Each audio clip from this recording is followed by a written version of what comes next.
आंचल सिंह और आपका स्वागत हमारे चैनल। एक तरफ अयोध्या में भव्य राम मंदिर का निर्माण होने जा रहा है, कल भूमि पूजन भी हो गया है, लेकिन दूसरी तरफ अगर बात करें तो कुछ ऐसी चीजें हैं जो मुगल आक्रमणकारी थे उनकी निशानियों को मिटाया जा रहा है। पूरे देश में जो आह्वान है उसके तहत ही काम हो रहा है, यानी कि जनता की ये मांग थी कि जो बाबर की निशानी थी उसे मिटाकर और जो वो धब्बा था इतिहास में जिस तरीके से उन्होंने आक्रमण किया और अत्याचार किए हिंदुओं पर, उसको मिटाकर और भव्य राम मंदिर का निर्माण हो। दूसरी तरफ अगर बात करें तो पाकिस्तान से सटे राजस्थान के बाड़मेर जिले में 50 परिवारों ने हिंदू धर्म अपना लिया है। ये वो मुस्लिम परिवार हैं जिन्हें औरंगजेब ने जबरदस्ती हिंदू से मुस्लिम में कन्वर्ट कर दिया था। तो ये जबरदस्ती और दबाव में उस वक्त उनको मुस्लिम बनना पड़ा था, लेकिन अब जो चीजें बदल रही हैं, एक तरफ बाबर की निशानी उसको मिटाया गया, दूसरी तरफ औरंगजेब ने जो अत्याचार किए थे, जो अपने दबाव में जिस तरीके से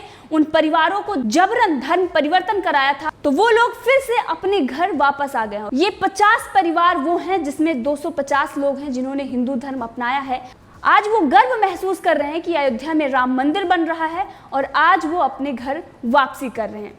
तो राम मंदिर भूमि पूजन के मौके पर पूरी दुनिया में उत्साह का माहौल है और इसी भूमि पूजन के मौके पर बाड़मेर जिले के पायल कल्ला पंचायत समिति के मोतीसारा गांव में रहने वाले 50 मुस्लिम परिवारों ने हिंदू धर्म अपना लिया है। इन परिवारों के करीब 250 लोगों ने बुधवार को हवन पूजन किया और पुरुषों ने जनेऊ धारण कर हिंदू धर्म अपनाया है, यानी कि जनेऊधारी हिंदू वो बन गए हैं। पहले वो मुस्लिम थे और उनके जो पूर्वज थे उनको जबरदस्ती मुस्लिम बनाया गया था और कुछ सालों से अगर बात करें तो वो कहने को मुस्लिम थे, लेकिन वो लगातार हिंदू धर्म के और रीति रिवाज के तहत ही काम कर रहे थे, क्योंकि उनको पता है कि किस तरीके से जबरन उस वक्त उन पर अत्याचार किए गए, महिलाओं से बलात्कार किए गए। जो मुगल थे वो कितने क्रूर थे ये दिखाई देता है, लेकिन आज वो लोग अपने घर वापस आ रहे हैं और इससे बड़ी और खुशी की बात क्या हो सकती है।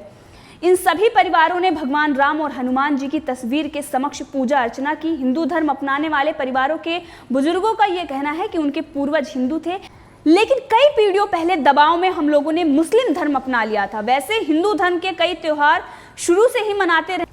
अब इतिहास का ज्ञान होने के बाद उन्होंने बिना किसी के दबाव से स्वेच्छा से हिंदू धर्म ग्रहण किया है। ये परिवार कंचन दाढ़ी जाति समारोह में ढोल बजाने वाले से संबंध रखते हैं और इन लोगों ने अब उत्साह के साथ फिर से अपने घर वापसी की है। हिंदू धर्म अपनाने वाले सुभन राम, मेघन राम व जगनाम ने इस पर बताया भी और उन्होंने ये बताया कि मुगल काल में मुस्लिमों ने हमारे पूर्वजों को डरा धमकाकर मुस्लिम बनाया था, लेकिन हम हिंदू धर्म से ताल्लुक़ रखते हैं। सीमावर्ती जिले के मुसलमान हम लोगों से दूरी रखते हैं। इनका कहना है कि इतिहास की जानकारी होने के बाद हमने इस चीज़ के ऊपर गौर किया और अब हम हिंदू हैं, हमें वापस हिंदू धर्म में जाना चाहिए। हमारे रीति रिवाज पूरे हिंदू धर्म से संबंध रखते हैं। इसी के बाद सभी ने हिंदू धर्म में वापसी की इच्छा जताई। कई दिनों तक विचार विमर्श कर ये तय किया गया कि राम मंदिर के भूमि पूजन के दिन ही हम हिंदू धर्म अपनाएंगे, या यूं कहें तो वापसी करेंगे, और हमने ऐसा किया है। और इसी गांव के हजी राम व्यक्ति के अनुसार अगर बात करें तो उन्होंने ये बताया कि दाढ़ी जाति से ताल्लुक़ रखने वाले ये परिवार पिछले कई सालों से हिंदू रीति रिवाजों का पालन कर रहे थे। विंजा राम जो उसी गांव के हैं, उन्होंने ये बताया कि हम ईद पर केवल औपचारिकता निभाते थे, लेकिन दिवाली का त्यौहार काफ़ी उत्साह से मनाते थे। हम राम जन्मभूमि पर राम मंदिर के शिलान्यास के समारोह पर हम सभी गाँव ने सरपंच को बताकर हवन पूजन पाठ का कार्यक्रम रखा और हिंदू संस्कृति का पालन करते हुए हमने अपने स्वेच्छा से घर वापसी की है। हमारे ऊपर कोई दबाव नहीं है। रघुपत जो अब उन्होंने हिंदू धर्म जिन्होंने अपनाया है, उन्होंने भी ये बताया कि हम नाम मात्र के मुस्लिम थे। गांव के मंदिर में हम नियमित रूप से दर्शन भी करने जाते थे। परिवार में सभी के नाम हिंदू धर्म के हैं और उन्होंने ये बताया कि औरंगजेब के समय उनके पूर्वज हिंदू थे और दबाव के चलते पूर्वजों ने मुस्लिम धर्म को अपना लिया। जब परिवार के शिक्षित युवकों को इसका ज्ञान हुआ तो पूरे परिवार ने सहमत से बिना किसी दबाव में आके हिंदू धर्म अपना लिया है। तो एक तरफ भगवान राम का भव्य मंदिर अयोध्या में बन रहा है। बाबर ने जो अत्याचार किए थे, जो कलंक था हिंदुओं पर, वो मिटा दिया गया है और अब वहां पर भगवान राम की पुनः वापसी हुई है। दूसरी तरफ जो मुगल जिन्होंने अत्याचार किए लोगों पर, वो भी अपने घर वापसी कर रहे हैं। तो ये सौभाग्य की बात है पूरे हिंदू समाज के लिए, और जिस तरीके से पूरी दुनिया में इसका उत्साह मनाया जा रहा है। और वहीं पर अगर बात करें तो योगी आदित्यनाथ जो उत्तर प्रदेश के मुख्यमंत्री हैं, और उत्तर प्रदेश में ही अयोध्या है, और इस तरीके से पूरी दुनिया में अगर नाम किसी ने अयोध्या को और उत्तर प्रदेश का बढ़ाया है तो वो योगी आदित्यनाथ हैं। जिस तरीके से वो उत्तर प्रदेश में काम कर रहे हैं वो काबिले तारीफ है। पिछले कई दिनों से जिस तरीके से कोरोना महामारी में योगी आदित्यनाथ ने काम किया है, पूरी दुनिया में उसकी सराहना हो रही है। लेकिन इसी बीच भूमि पूजन में जब उनसे सवाल ये पूछा गया कि अभी राम मंदिर बन रहा है और जो 5 एकड़ जमीन मुस्लिमों को दी गई है उस पर मस्जिद बनेगा, क्या आप उसके शिलान्यास में जाएंगे? तो योगी आदित्यनाथ का ये साफ कहना था कि ना तो कोई मुझे बुलाएगा, और अगर बुलाएगा तो मैं नहीं जाऊंगा योगी होने के नाते, लेकिन मुख्यमंत्री हूं प्रदेश का और मेरा जो धर्म है वो मैं काम कर रहा हूं और वो करता रहूंगा। तो योगी आदित्यनाथ ने जिस तरीके से बेबाकी से ये जवाब दिया है, ये दिखाता है कि कोई भी जिस तरीके से राजनीति जो लोग करते हैं, राजनीति में आकर अपने वोट बैंक के लिए और इस तरीके की तुष्टीकरण की राजनीति ना करते हुए जो सच्चाई है उसको कहना चाहिए, और योगी आदित्यनाथ इसके लिए जाने भी जाते हैं। वहीं अगर बात करें तो प्रियंका गांधी वाड्रा जिस तरीके से वो ये कह रही थी कि राम सबके हैं और तमाम तरीके की चीज़ें कांग्रेस सामने रख रही है, और ये कह रही है कि भाजपा इस पर राजनीति कर रही है और भाजपा अपना अधिकार भगवान राम पर जमाती है, लेकिन भगवान राम सबके हैं। यहाँ तक कि प्रियंका गांधी वाड्रा से लेकर राहुल गांधी ने तमाम चीज़ें ये कही कि भगवान राम सबके हैं, इस पर बीजेपी का ही अधिकार नहीं है, इस पर हर किसी का अधिकार है। लेकिन पिछले दिनों जिस तरीके से भगवान राम के मंदिर के लिए जो लड़ाई बीजेपी आरएसएस लड़ रही थी उसमें कांग्रेस ही उसके विरोध में खड़ी थी। कपिल सिब्बल जैसे नेता जो कांग्रेस के वरिष्ठ नेता हैं, और वो कोर्ट में ये साबित करने में लगे हुए थे कि भगवान राम काल्पनिक थे, ये सिर्फ और सिर्फ रचनाओं में ऐसे चरित्र का वर्णन किया गया है, ऐसा कुछ भी नहीं था। राम सेतु को नकार दिया, और आज वो प्रियंका गांधी वाड्रा और राहुल गांधी ये कह रहे हैं कि भगवान मर्यादा पुरुषोत्तम भगवान थे, तमाम उनके गुणों का बखान किया जा रहा है, महिमा मंडल कर रहे हैं।